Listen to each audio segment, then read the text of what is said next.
నెల్లూరు విక్రమసింహపురి విశ్వవిద్యాలయం విద్యార్థులు జనసేన అధ్యక్షుడు పవన్ కళ్యాణ్ ను కలిశారు.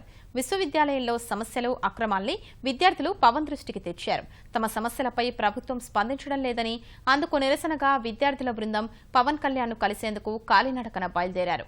వారంతా విజయవాడ వరకు రాగానే కొందరు అస్వస్థతకు గురయ్యారు. విక్రమసింహపురి విశ్వవిద్యాలయం విద్యార్థుల సమస్యను తెలుసుకుని చలించిన పవన్ వారందరినీ హైదరాబాద్ రావాల్సిందిగా ఆహ్వానించారు.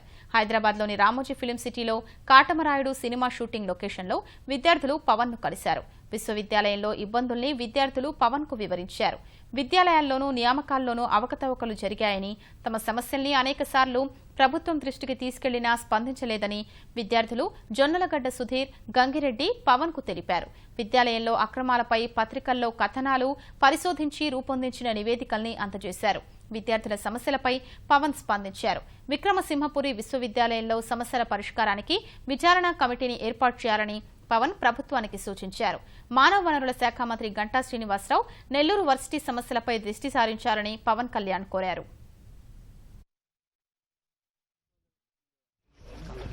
విద్యాశాఖ మంత్రి ఆంధ్రప్రదేశ్ రాష్ట్ర ప్రభుత్వానికి విద్యాశాఖ మంత్రి శ్రీ గంటా శ్రీనివాస్ గారికి నా విన్నపం ఏంటంటే,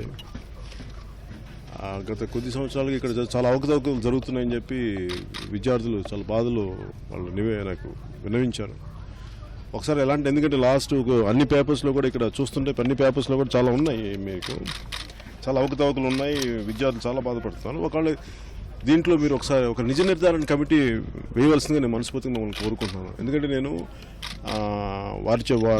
ఇక్కడ వచ్చిన విద్యార్థులు కూడా నడిచి వచ్చారు అంత నెల్లూరు నుంచి విజయవాడ దాకా వచ్చి ఆరోగ్యాలు బాగలేక ఇంకా ఆగిపోయి నేను ఇంకా వాళ్ళని ఆఫ్ చేసామని చెప్పి నేను విజయవాడకి రాలేక వారిని ఇక్కడికి పిలిపించాను వాళ్ళందరినీ. అంటే ఏ పరిస్థితుల్లో అన్ని ఎంత అసహనానికి గురయ్యో, ఎంతో బాధకు గురయ్యేది, అన్యాయానికి గురైతే తప్ప ఇంత దూరం చదువుకునే పిల్లలు ఇంత దూరం చదువులు వదిలేసి ఇలా రోడ్ల మీద పడాల్సిన దుస్థితి ఎందుకు వచ్చిందనేది ఒకసారి మీరు మనస్ఫూర్తిగా ఆలోచించి దీని మీద ఒక కనీసం అసలు దీంట్లో అవకతవకలకి కారణాలు ఏంటి అని ఒక కమిటీని దయచేసి మీరు వేయవలసిందిగా నేను గంటా శ్రీనివాస్ గారిని ప్రత్యేకించి నేను మనస్ఫూర్తిగా కోరుకుంటున్నాను.